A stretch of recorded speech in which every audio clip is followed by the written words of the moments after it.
Class 9 science according to CBSE syllabus.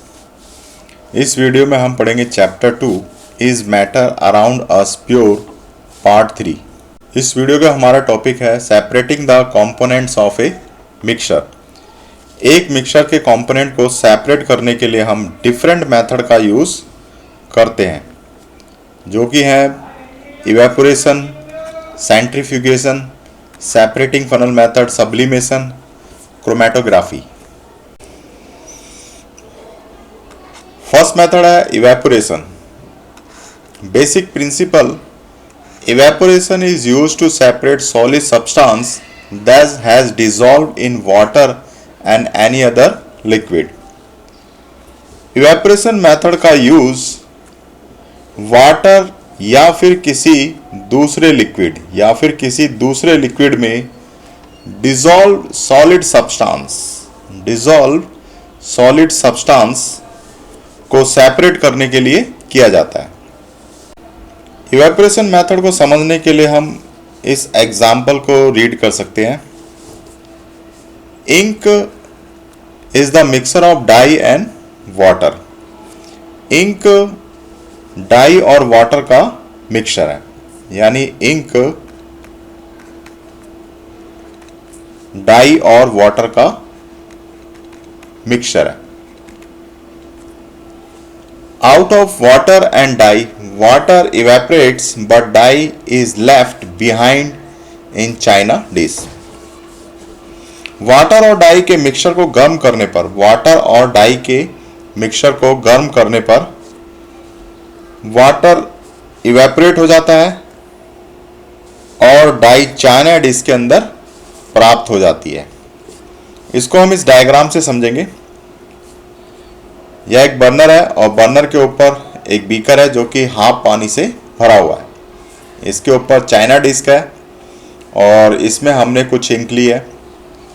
उसके बाद हम वाटर को बॉईल करेंगे। वाटर बॉईल करने के बाद इसमें यहाँ पर स्टीम प्रोड्यूस होंगी। वाटर के अंदर गर्म स्टीम प्रोड्यूस होंगी, जिससे चाइना डिश के अंदर इंक गर्म होने लगेगी और उसके बाद उसमें हीट प्रोड्यूस होने लगेगी। यानी इंक के अंदर जो वाटर है वो वेपर होने लगेगा और जब सारा वाटर यहाँ से वेपर हो जाएगा तो लास्ट में चाइना डिश के अंदर वो डाई बचेगी। तो इस तरह से हम इवेपोरेशन मेथड का यूज़ करके इंक से डाई सेपरेट कर सकते हैं। और इसके अलावा इवेपोरेशन जो प्रोसेस है, इस प्रोसेस का यूज़ सी वाटर से कॉमन सॉल्ट निकालने के लिए बड़े पैमाने पर प्रयोग किया जाता है। तो ये हो गया हमारा इवेपोरेशन मेथड। नेक्स्ट है centrifugation method. Basic principle, when mixer is rotated very fast then denser particles are forced at the bottom and lighter particles stay above. Centrifugation method के अंदर मिक्सचर को सेंटर में बहुत तेजी से, जो मिक्सचर होता है उसको सेंटर में बहुत तेजी से रोटेट किया जाता है, जिससे लिक्विड में सबस्टेंडेड लाइटर पार्टिकल ऊपर आ जाते हैं और जो डेंसर पार्टिकल बॉटम में चले जाते हैं।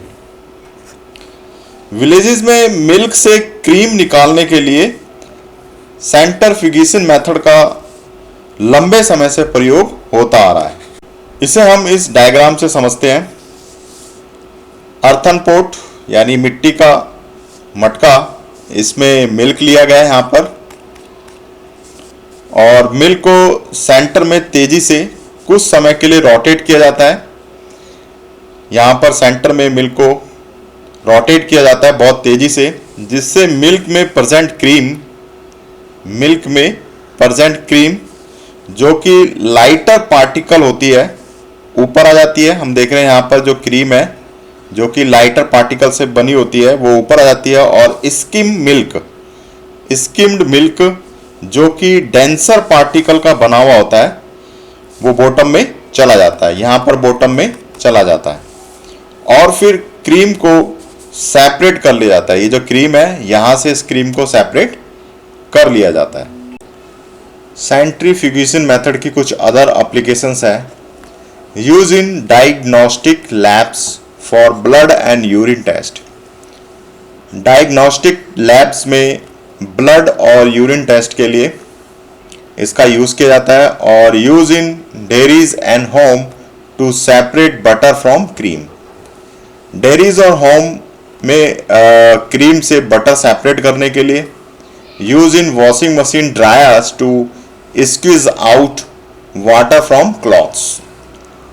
वॉशिंग मशीन का जो ड्रायर वाला पार्ट्स होता है उसमें क्लॉथ से वाटर को स्क्वीज आउट यानी वाटर निकालने के लिए, यानी कपड़ों को ड्राई करने के लिए इस मेथड का यूज किया जाता है। तो ये मेथड हो गया हमारा सेंट्रीफ्यूगेशन मेथड। नेक्स्ट है separating funnel method. Basic principle, to immiscible liquid which don't dissolve in each other can be easily separated by putting in a separating funnel। दो इमिसिबल लिक्विड जो कि एक दूसरे से डिसॉल्व नहीं होते हैं उनको सेपरेट करने के लिए सेपरेटिंग फनल मेथड का यूज किया जाता है। तो इसके लिए हम ये एग्जांपल यहाँ पे रीड करते हैं। यह एक सेपरेटिंग फनल है और जिसमें हमने वाटर और केरोसिन ऑयल लिया हुआ है। और वाटर और केरोसिन ऑयल जो कि एक दूसरे में डिसॉल्व नहीं होते हैं। केरोसिन ऑयल वाटर से हल्का होता है जिसके कारण वो वाटर के ऊपर रहता है। वाटर को केरोसिन ऑयल से अलग करने के लिए हम स्टॉप कॉक को ओपन करेंगे और वाटर फनल से यहाँ फनल से होता हुआ बीकर में आने लगेगा। फनल से वाटर रिमूव होने पर, जैसे पूरा वाटर यहाँ से फनल से जब रिमूव हो जाएगा और बीकर में आ जाएगा तो हम स्टॉप कॉक को क्लोज कर देंगे। तो इस तरह से हम फनल में केरोसिन ऑयल और बीकर में, यानी ये जो फनल है यहाँ पर केरोसिन ऑयल और बीकर में वाटर सेपरेट हो जाएगा। इस मेथड की अदर एप्लीकेशंस हैं। पहला यहाँ पे सेपरेटिंग ऑयल फ्रॉम वाटर जो कि हमने यहाँ पर ऊपर देखा, separating funnel method.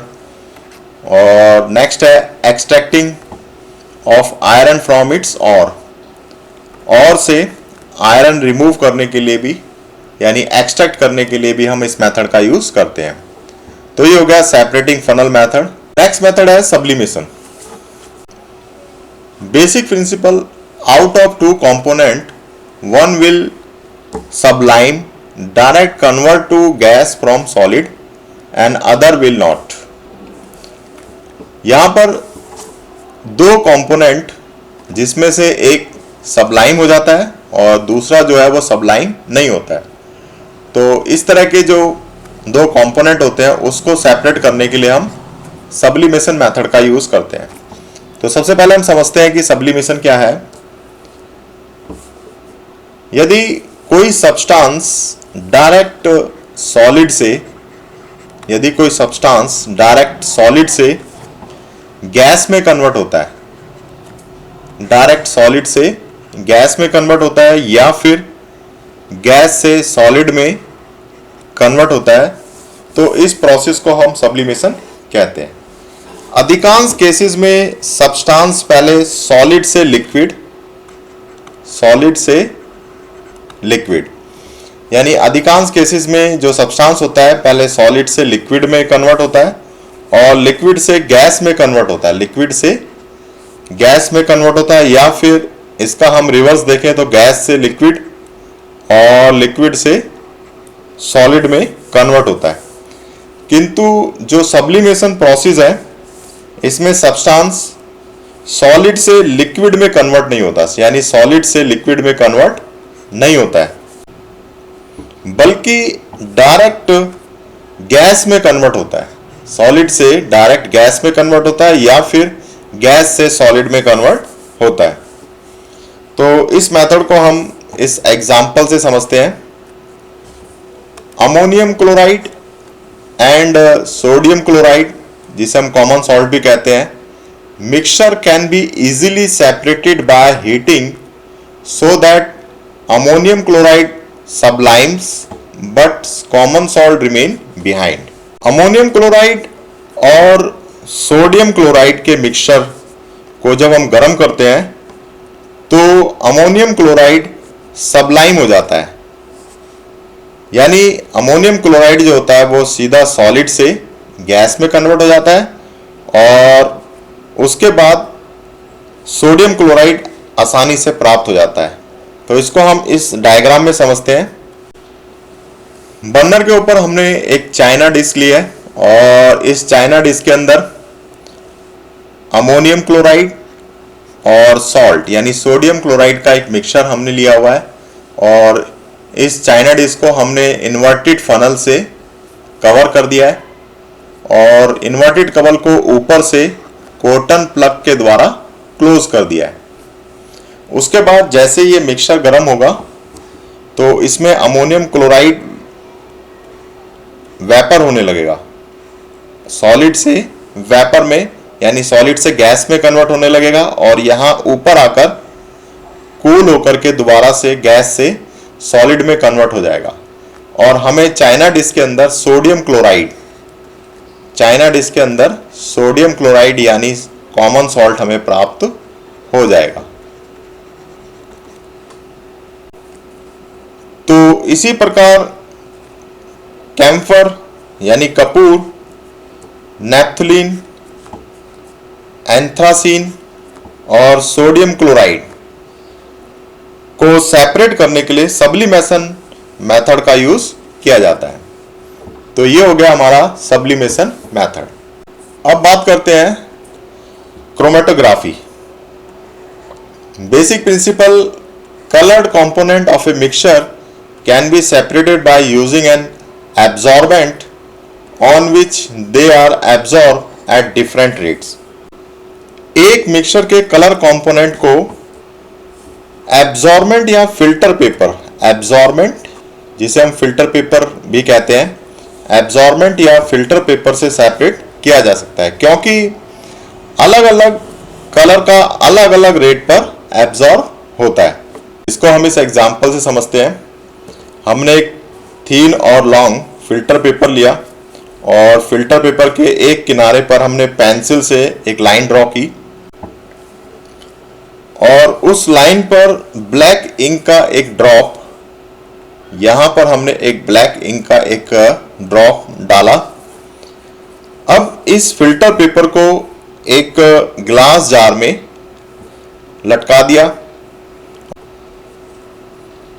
Glass jar के बॉटम में यहां पर हमने थोड़ा सा वाटर लिया है और ब्लैक इंक का स्पॉट्स वाटर से थोड़ा सा ऊपर है। ये जो ब्लैक इंक का ये जो स्पॉट्स है ये वाटर से थोड़ा सा ऊपर है। अब फिल्टर पेपर वाटर एब्जॉर्ब करने लगेगा और फिल्टर पेपर के ऊपर वाटर लेवल बढ़ने लगेगा। जैसे ही वाटर लेवल ब्लैक स्पॉट से ऊपर जाएगा, यानी ये जो ब्लैक स्पॉट्स है इससे ऊपर वाटर लेवल इंक्रीज होगा यानी बढ़ेगा, ऊपर जाएगा, तो ब्लैक इंक में जो प्रेजेंट कलर होते हैं वो सेपरेट होने लगेंगे और वह फिल्टर पेपर के यहाँ ऊपर वो सभी कलर हमें यहाँ पर दिखाई देने लगेंगे। ब्लैक इंक के जो कलर कंपोनेंट होते हैं वो यहाँ ऊपर हमें सेपरेट दिखाई देने लगेंगे। जैसे हम मान लेते हैं सपोज जो ब्लैक इंक है तीन कलर कंपोनेंट से मिलकर के बनी है, जैसे ग्रीन हो गया और प्लस ब्लू और प्लस रेड। तो हमने मान लिया कि जो ब्लैक इंक है वो 3 कलर से मिलकर के बनी है, यानी ग्रीन, ब्लू और रेड। तो ब्लैक इंक के जो कलर कंपोनेंट है ये तीनों कलर कंपोनेंट हमको फिल्टर पेपर में यहाँ पर ऊपर दिखाई देने लगेंगे। तो किसी भी इंक के कलर कंपोनेंट को क्रोमेटोग्राफी मेथड से सेपरेट किया जा सकता है। क्रोमेटोग्राफी मेथड के कुछ अदर एप्लीकेशंस भी हैं, जैसे यहाँ पर है to separate colours of a dye. किसी डाई के कलर को सेपरेट करने के लिए हम इस मेथड का यूज़ कर सकते हैं। To separate pigment from natural colours like chlorophyll, जो नेचुरल कलर्स होते हैं जो कि क्लोरोफिल, उसके कलर कंपोनेंट को यानी पिगमेंट को सेपरेट करने के लिए हम इसका यूज़ कर सकते हैं। To separate drugs from blood, blood से ड्रग्स सेपरेट करने के लिए भी इस मेथड का यूज़ कर सकते हैं। तो इस वीडियो में हमने जो मेथड पढ़े, इवेपोरेशन मेथड, सेंट्रीफ्यूगेशन मेथड और separating funnel method, sublimation and chromatography method. बाकी जो मेथड है वो हम पढ़ेंगे पार्ट 4 में।